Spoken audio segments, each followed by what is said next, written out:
You know how it feels to have a million things flying at you every single day? Work, family life, and somehow you're supposed to juggle it all perfectly. Today, we're gonna dive into the must-haves for peak productivity so that you don't just survive your days, you're going to dominate them. And I'm going to walk you through the exact tools and systems that I personally use to keep everything together, even when life gets absolutely crazy. And trust me, you're gonna wanna stay till the end because there's a few simple but powerful shifts that could literally double your productivity without adding more stress. Here's the thing, productivity isn't about doing more, it's about doing the right thing. Productivity for me, servicing what's important, making sure that I'm fulfilling the areas of my life, the domains of my life, and the roles and responsibilities that I have, but in a way that doesn't drain me. One thing that is important for me to also make sure that I'm doing as well is my personal self-care. So yes, those hikes are very productive and they are on my calendar. Here's the thing, productivity doesn't mean being busy. It means stretching your limited time to do what actually matters, whether that's for work, your health, your personal life, your business, your kids, your family, your friends,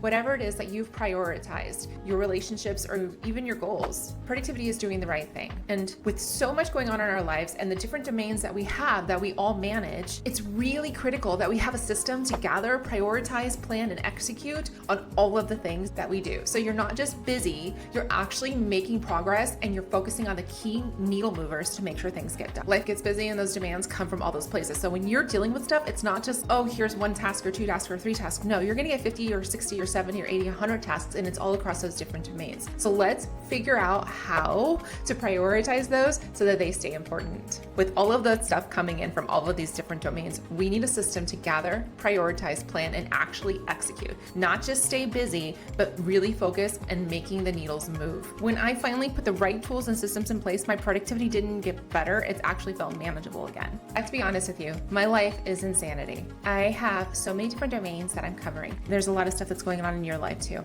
If you're listening to this video, it's because you are managing more than one domain in your life. You are managing family responsibilities on top of work responsibilities. Maybe you have some personal hobbies or goals that you're also trying to accomplish, or maybe you have fiduciary responsibilities for your parents well too, or other family members that you're also taking care of. And all of that is starting to feel very heavy. And the reason why it feels heavy is because we have so many different things that come in from all of these different areas of our domain. So we have a million different tasks that come in, and it really gets difficult to manage all of those different tasks if we don't stay focused on what's important. I've seen this experiment done a few times where you have a jar and then they have a bunch of different size rocks, pebbles, sand, and the goal is to fill the jar up. But a lot of people will end up putting the sand in first, or if you put the smaller pebbles in and then you put the big rocks in, like you just can't fill it up that way. You have to put the big stuff in first, then the pebbles, and then the sand, and that's how you fill the jar. By doing it this way, it's very synonymous with how we should be managing our life.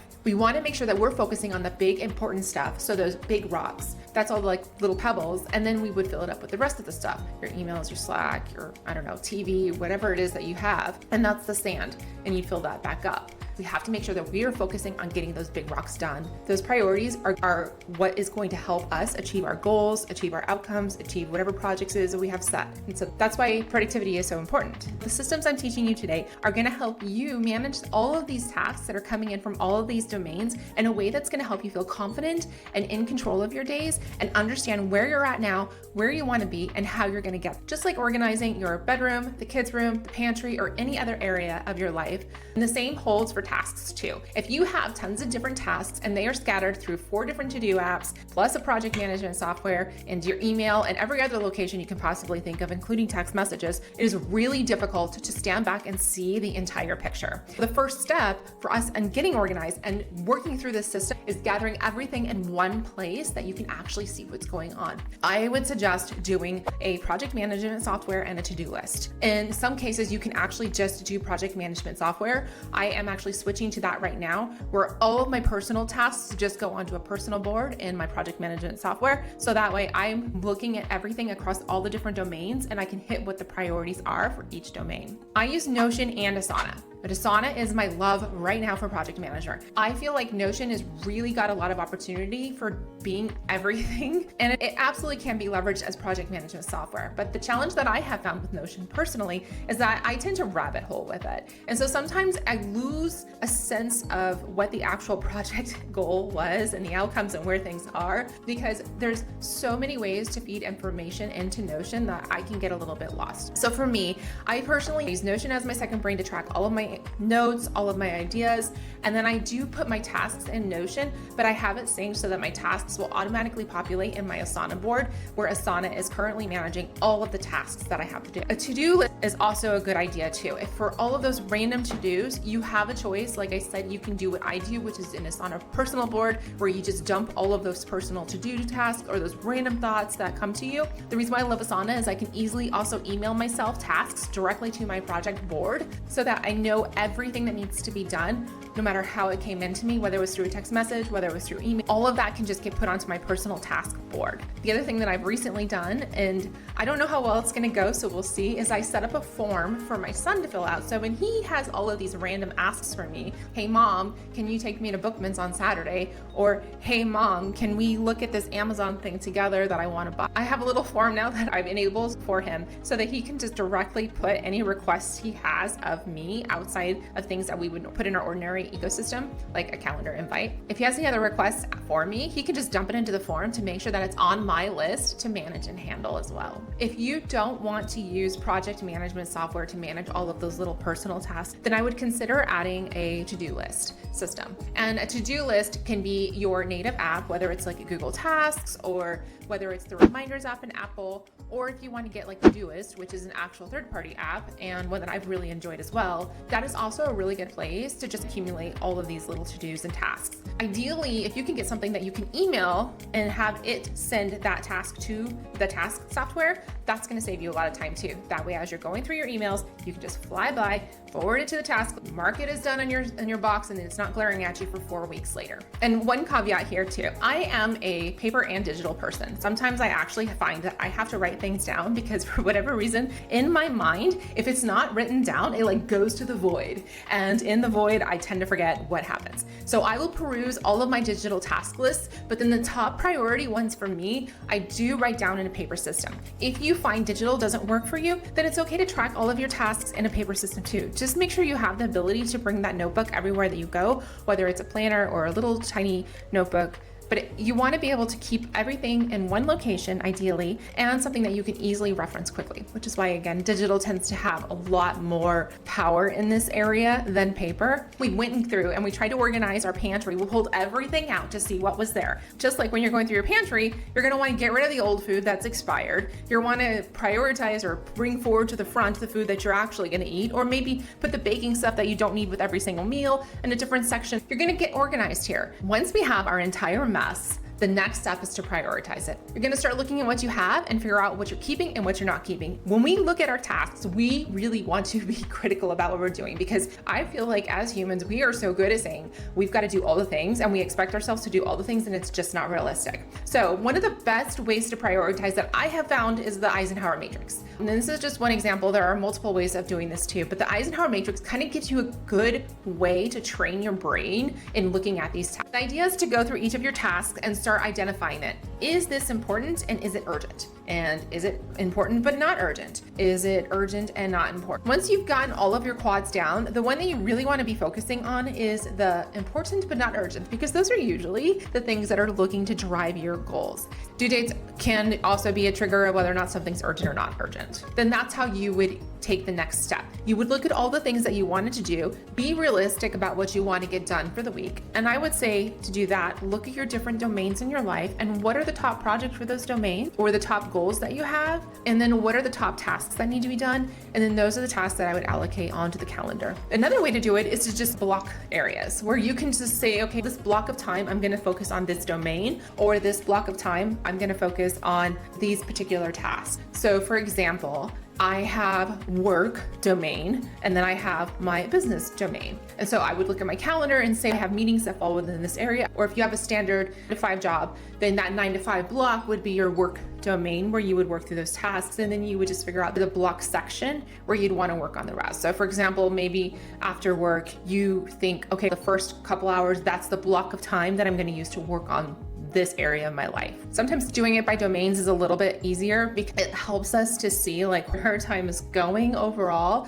This task instead of this task, so task A instead of task B, you're not feeling, oh crap, I had to do task A. No, you just get to pick whatever task it is you want to drive, and then you can pick the time that you want to dedicate to it and move forward that way. The goal at the end of all this is just to look at what those top tasks are and ideally finish those, like your Friday finishers, as Brendon Burchard calls them. If you can hit those, you're good. But you want to make sure that you've got the time there. You can also do digital planning and paper planning. I use paper planners. I'm a hybrid. So I have everything on my calendar as far as my appointments and big things that I have to show up or that need to be done. And then I take those and I put them on my paper planner, and then I plan my blocks of areas that I'm going to be working on to work through some of those tasks in the different domains. Once you have your tasks planned for when you're going to do them, ideally as specifically as possible, because you're more likely to do it if you've dedicated an exact time and day.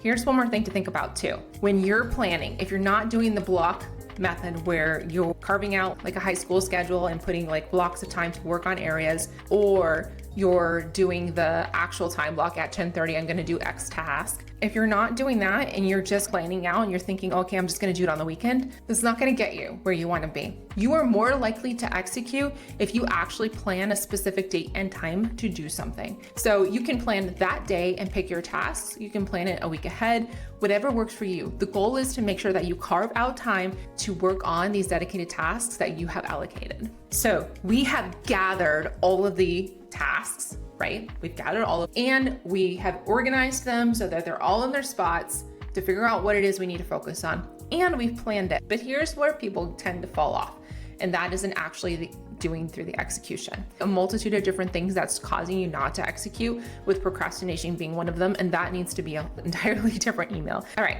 so we have gathered all the tasks, we've prioritized the tasks, now we plan the tasks. This is one thing that people tend to get lost on quite frequently. And it is honestly one of the things that I coach the most when it comes to productivity coaching, and that is protecting your time. It is too easy to let other people intrude on our time. Do you have a second? Oh, I have a Slack messages that are coming in. It's really critical when you've allocated time to do deep focus work sessions. And I would suggest allocating at least 3 hours a day if possible, whether it's in 15, 30-minute increments or hour increments or an hour and a half. The longer the deep focus sections, the better. Allocated time to work on specific tasks. Everything else can wait unless it's a true emergency. Put your phone on do not disturb. Don't answer those Slack messages. Every time you get off tasks, it's going to take you a lot longer to get back started, or you're going to get so distracted you forgot what you were even working on in the first place. So it's really critical to protect your time. We have a lot of communication tools. Slack, email, those are all necessary for work, but they aren't your second job. Most of those messages that are coming in are someone else's to-do list for you.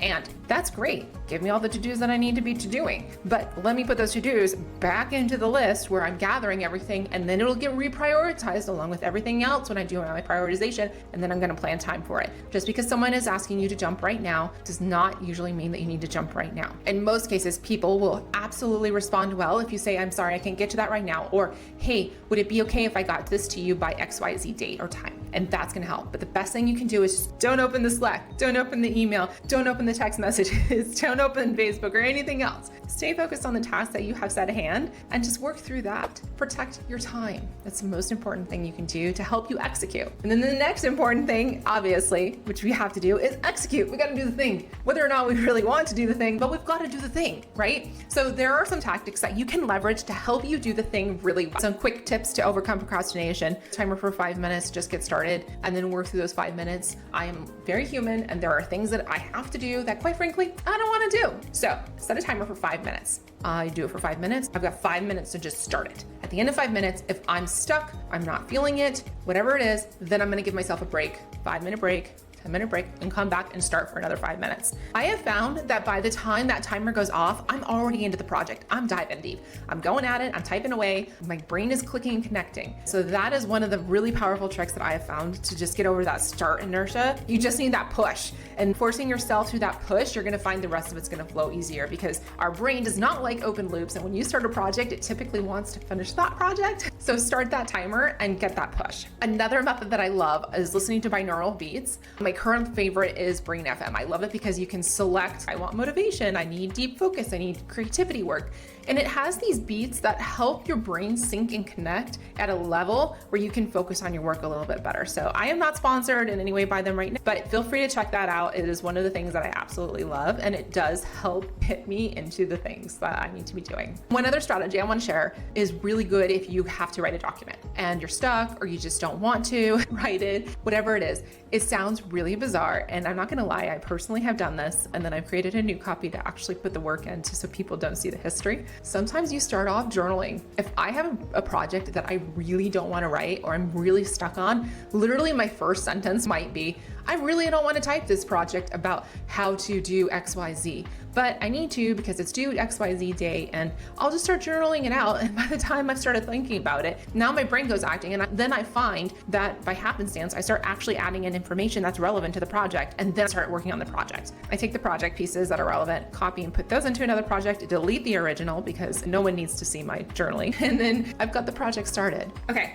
we've talked about how to work through the productivity system on getting things in, prioritizing, planning, and then doing. And that it really is the overall productivity system. Now there's tools and text that can go into there. That just is like the click level down on your productivity system. But at the high level, that's really what it's about, right? Editing Christy here. I thought it'd be super fun to throw in some bonus tips here. So I'm going to share with you some extra tips for how I get things done, even when I can't be at my desk. I don't really have a lot of sit down and focus on the computer time. With my life constantly on the go, I had to create a system that enables me to continuously be productive while I'm walking around the block, while I'm picking up my son, dropping him off, or even while I'm stuck in a doctor's office. I find that I seem to never be at my desk, or I'm at my desk for very small chunks of time. Ends up having to be in times where I'm on the road, or times where I just need to get a walk in and I have to move my body, and so I will do it while I'm moving my body. And one of the best ways that I have found to not just enable me to drive and commute my son to school,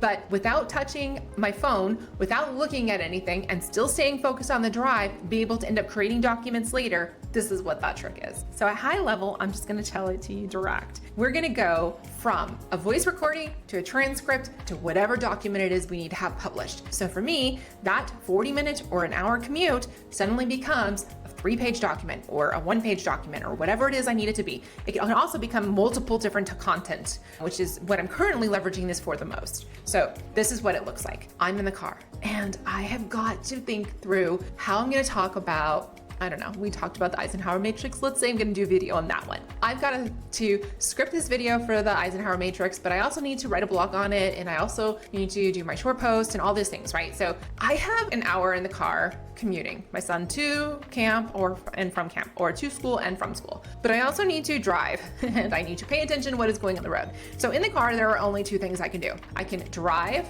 I can think, and that's it. That is what you're doing in a car. Driving, you're thinking, you're speaking.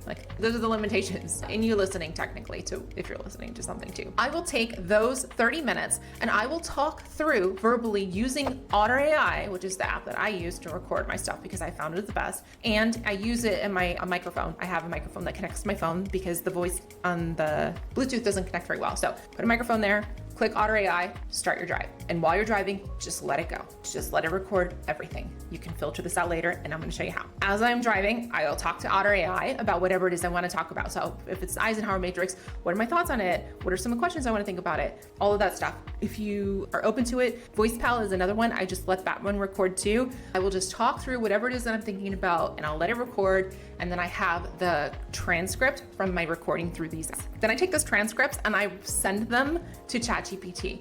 And I asked ChatGPT, hey, can you help turn this into, or Gemini, or whatever that tool is that you use, help turn this into XYZ, whatever it is you need it to be. There you go. You have your document. I write Word documents this way. I write my content this way. There's so many different things that you can do just while you're on the go, just do voice transcripts. And there you go. I have whatever documentation it is that I'm working for, and the foundation's right there. From there, I will then spend time at the computer working to make sure I'm fleshing it out. But you can also automate the entire thing, and this will be a totally different video, but I currently have my content automated where I record into Notion, and then from that, I click a button, and next thing you know, it spits out my YouTube script, my LinkedIn, my short form posts, my long form posts, which would be the blog, All I had to do was record and hit a button, and voila. Using these tools is fantastic, but the point of this is that you can get so much done in the time that you didn't even realize with the tools and tech today. It's going to drive your success. So even if you're just sitting in a doctor's office and you're just writing out bullet point notes, those bullet point notes can absolutely get turned into a document fairly quickly, leveraging the large language learning models such as AI.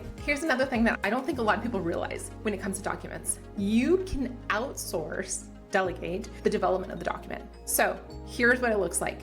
You have the document, you have your collaborators, they're going in. If you're wanting them to help create the document, go in and list out the questions that you would like them to answer, and then have them answer in the document whatever those questions are. And then take those answers and the questions and then put it into ChatGPT and have ChatGPT write that document for you. For example, we use Google at my work as our collaborative source. So I would open a Google Doc, I would write down the 4 questions that I want my coworkers to answer on a specific topic. Or if it's in my business, maybe I have team members that I want them to help create an SOP for me. So I ask the questions, they answer it. I then send that to ChatGPT or to Gemini or to whatever language model I'm using, got the document drafted out, and I did not have to write the whole thing. My coworkers collaborated, the experts collaborated, it's solid, and it's done. We've covered so much, and I just want to say thank you so much for watching this video. And if you liked it, click the like button below and feel free to subscribe. I'm going to be creating more videos about different AI, different tools, tech, different system buildings, and all kinds of ways to help make sure that you're getting your time back so that you're not stuck in the grind. So here's the biggest takeaway of this whole thing.